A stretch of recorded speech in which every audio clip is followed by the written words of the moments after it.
Welcome to the JAR Nation Session 4 Volunteer Resource video.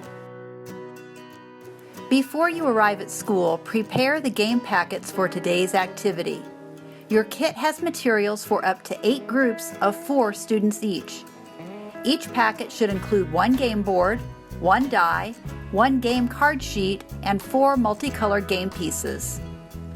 As the class begins, display or project the posters, pass out the table tents and session flyers, and greet the students. Ask them what they recall from the previous sessions. Share that today they will think like job applicants and examine important work readiness skills. Introduce the new vocabulary for this session and have students highlight the key terms in their flyers as you present them. Ask students if they have siblings or friends who work a job. Use the questions in your guide to engage students in a conversation. Tell the students that a job seeker must have certain skills, education, or training that an employer is looking for, and that people who are looking for jobs become employees when they are hired.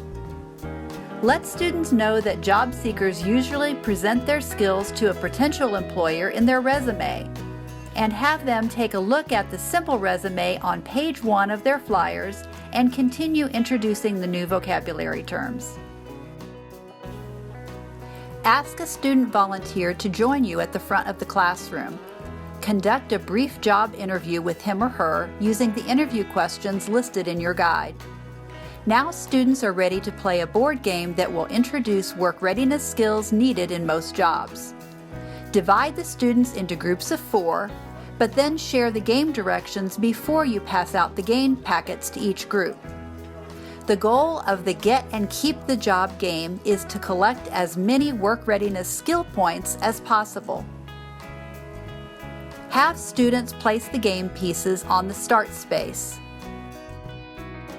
Stack the Get and Keep Job game cards on the board. Then they'll take turns rolling the dice, and the player who rolls the highest number starts.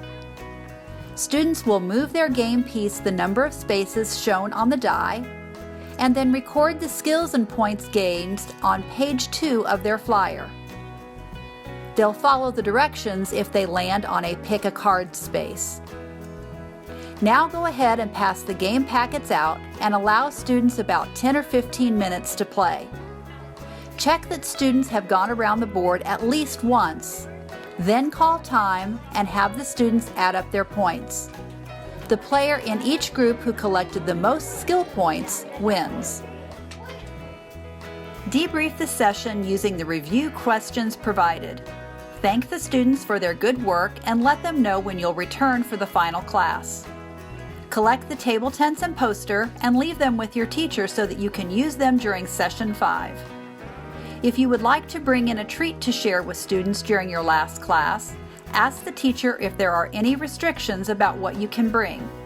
Also, it's a good idea to prepare the certificates of achievement before arriving for your last session. We hope that you enjoy your JA class. Thank you for being a Junior Achievement Volunteer.